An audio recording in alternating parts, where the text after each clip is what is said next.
पहला ट्रेड लिया वो पहला ट्रेड मैंने यहाँ पे लिया। मैं कंटिन्यू बोलता हूँ पहली और दूसरी कैंडल मेरे लिए बहुत इंपॉर्टेंट होती है। तो यहाँ पे मैंने पहला ट्रेड हमने यहाँ पे लिया, यहाँ पे मैंने पुट लिया जब ये शूटिंग स्टार कैंडल बनी थी, जो कि पहली दूसरी कैंडल शूटिंग स्टार बने या गैप डाउन होने के बाद में पहली और दूसरी तीसरी कैंडल अगर हैमर बन जाए तो मैं वहाँ पे ट्रेड लेने की कोशिश करता हूँ, क्योंकि वहाँ पे मेरा रिस्क छोटा सा होता है। अब यहाँ पे जो मैंने ये ट्रेड लिया, इस ट्रेड के लिए मेरे पास रिस्क कितना था, सिर्फ रिस्क मेरे पास इतना था, ये था 200 के आसपास का। तो मैंने इसका स्टॉप लॉस जो लगा लिया था वो लगा लिया था, मतलब लगा नहीं लिया था, मतलब माइंड में रखा था 43,222, ये मेरा यहाँ पे एसएल था और ये यहाँ पे ट्रेड मेरा एग्जीक्यूट हुआ था लगभग 140 के आसपास में। जैसे ही 140 138 के लेवल को ब्रेक किया मैंने यहाँ पे पुट लिया और ये पुट बहुत ज़बरदस्त बहुत अच्छा मूवमेंट यहाँ पे करती हुई आई। ये पुट को मैं होल्ड करके रखा था, मुझे लग रहा था कि शायद ये नीचे की साइड में थोड़ा और जा सकता है, लेकिन जैसे ही इसने सपोर्ट लिया इस लेवल पे, ध्यान रखिएगा ये सारा सपोर्ट लेवल है, इसी फ्लो में इसको इस लेवल को ब्रेक करना चाहिए था, तब तो एक नीचे का मूवमेंट यहाँ पे बनता, लेकिन इस फ्लो में इसने यहाँ पे ब्रेक नहीं किया, यहाँ पे इसने होल्ड किया। दो कारण थे इसके। पहला कारण तो ये था कि ऑलरेडी ये 280 से आ रहा था और ऑलरेडी यहाँ पे आ गया था ये 43,000 के आसपास, तो 300 पॉइंट की मूवमेंट हो चुकी थी। मैं बार बार बोलता हूँ आपको ट्रेड लेने से पहले ये देखना पड़ता है कि घोड़ा दौड़ते हुए आ कहाँ से रहा है, घोड़ा थक तो नहीं गया है। तो यहाँ पे मुझे लगा कि शायद घोड़ा थक गया, थकने का एक रीजन और था, मैं बिल्कुल होल्ड करके बैठा हुआ था, लेकिन जैसे ये हैमर कैंडल बनी मैंने यहाँ से अपना ट्रेड एग्जीक्यूट कर लिया, मतलब वो जो ट्रेड था उस ट्रेड को मैंने यहाँ पे प्रॉफिट बुक कर लिया, यानी जो मैंने पुट बाइंग किया था उस पुट को मैंने यहाँ पे एग्जिट किया, पहले पुट को मैंने एग्जिट किया और जैसे ही हैमर के ऊपर निकल के ये वाली रेड कैंडल बनी यहाँ पे मैंने कॉल बाइंग कर ली,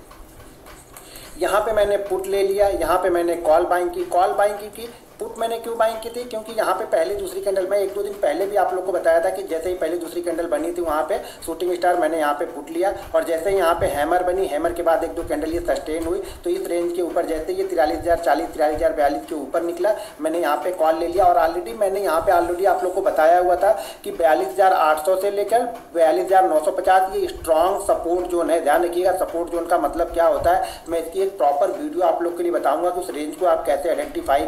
कर सकते हो। यहाँ पे मैंने कॉल बाइंग की और कॉल को देखिए ये कॉल कंटिन्यू यहाँ तक आई, इस कॉल को देखिएगा ध्यान से, तो यहाँ तक आई 140 के आसपास आई और 140 के आसपास आने के बाद में भी इसने पिछली कैंडल के लो को ब्रेक नहीं किया क्लोजिंग बेसिस पे, एक बार गया जरूर, लेकिन देखिए जब आप इतने प्रॉफिट ले लेते हो ना तो थोड़ा सा रिस्क आप बनता है। हाँ, लेकिन ये ध्यान रखिएगा इस प्रॉफिट को मैं पूरे लॉस में कन्वर्ट करने वाला नहीं था, तो इस प्रॉफिट का कुछ हिस्सा होल्ड करके मैंने 20% पे ये रिस्क लिया और 20% का रिस्क लेके मैंने यहाँ पे यहाँ तक गया, यहाँ पे कंटिन्यू होल्ड करने लगा। जब यहाँ पे एक शूटिंग स्टार कैंडल बनी तब मैंने अपनी पोजीशन को एग्जिट किया, मैंने यहाँ पे सेल नहीं किया। क्यों? क्योंकि अब हम डे हाई जो कल की क्लोजिंग थी, कल की क्लोजिंग के ऊपर आके कंटिन्यू सस्टेन कर रहे, इस चीज़ों को आप लोग समझिए जरा कि कल की क्लोजिंग के ऊपर अब आके हम सस्टेन कर रहे थे। जिन्होंने यहाँ से बाइंग किया होगा वो लोग यहाँ पे प्रॉफिट बुक कर रहे हैं, यहाँ पे प्रॉफिट बुक कर रहे हैं और जैसे उसके बाद फिर से इसने हाई को क्रॉस किया, यहाँ पे एक नया हाई आपको देखने को मिला। इस हाई में मैंने एंजॉय नहीं किया, इस हाई को मैंने ट्रेड नहीं किया है, मैंने ऑलरेडी अपनी पोजीशन इस रेंज के बीच में अपनी पोजीशन मैंने स्क्वायर अप कर दी थी जो मैंने यहाँ पे कॉल बाइंग की थी।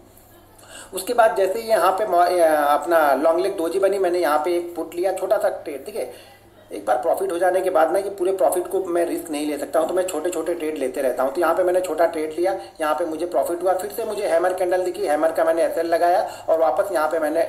बाइंग किया कॉल को और ये कॉल कंटिन्यू यहाँ पे जब वापस जाके ये नीचे आने लगा, क्योंकि मेरा टारगेट ही 333 के आसपास था, ये 321 का हाई लगा के जैसे ये वापस आने लगा मैंने यहाँ पे अपनी प्रॉफिट बुकिंग कर ली। अब पोजीशन यहाँ पे 0 है, नील पोजीशन है मेरे पास। तो मैंने 4 ट्रेड लिए, चारों ट्रेड के रीजन, पहला यहाँ पे शूटिंग स्टार बना, सेकंड कैंडल मैंने यहाँ पे ट्रेड लिया,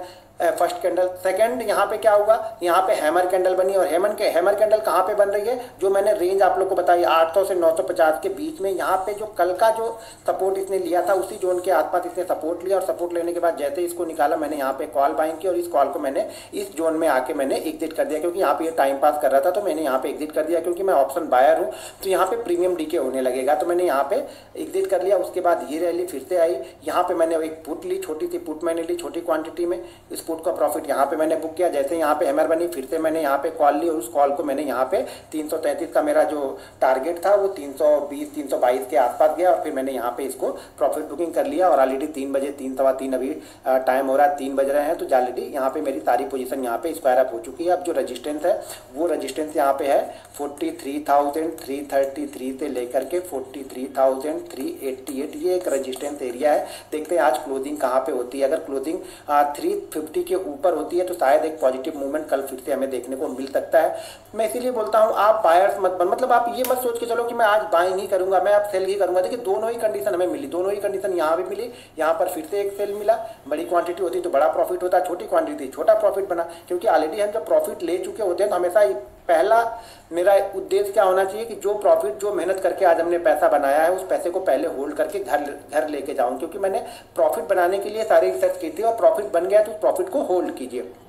छोटा सा यहाँ पे लिया, ऊपर की साइड में गया। अब दो चीज़ें मैं यहाँ पे आप लोग को बताता हूँ, ध्यान से देखिएगा जरा चार्ट को, इस चार्ट को ध्यान से देखिएगा। ये सपोर्ट लेवल मैंने क्यों डिसाइड किया, यहाँ पे देखिए कल का जो लो बना, कल के लो के आसपास एक ऊपर की साइड में यहाँ पे ट्रेंड लाइन बनी, ठीक है, ट्रेंड लाइन बनी, ठीक है। लेकिन जैसे हम नीचे की साइड में आए, कल वाले लो के आसपास आके हमने सपोर्ट लिया, जो कल वाला प्रीवियस लो था, ध्यान रखिएगा, कल वाले प्रीवियस लो के आसपास हमने आके सपोर्ट लिया और यहाँ से जैसे हम ऊपर निकले कभी भी हमने पिछले लो को ब्रेक नहीं किया है। ये सबसे अच्छी स्ट्रेंथ होती है बाइंग के लिए, आपको ये ध्यान रखना पड़ेगा। किसी भी समय हमने पिछले लो को यहाँ पे ब्रेक नहीं किया है। अगर एक बार हमने लो बनाया है, मेन जो हमारा लो बन गया यहाँ पे, इस लो को हमने वापस टच नहीं किया, यहाँ पे आया ऊपर गए, इस लो को हमने टच नहीं किया, यहाँ से वापस ऊपर गए, इस लो को हमने टच नहीं किया और यहाँ से धीरे धीरे करके हम ऊपर की साइड में निकल रहे। अगर छोटा छोटा ट्रेड लेना होगा तो हम इस लो को ऐसे लगा के कंटिन्यू यहाँ पे ट्रेड कर सकते थे, लेकिन चीज़ों को पहले समझना होगा। देखिए आंख बंद करने से पैसा नहीं बनेगा, कुछ भी जाके कहीं पर खरीदोगे तो पैसा नहीं बनेगा। सबसे पहला जरूरी होता है कि रिस्क कितना है।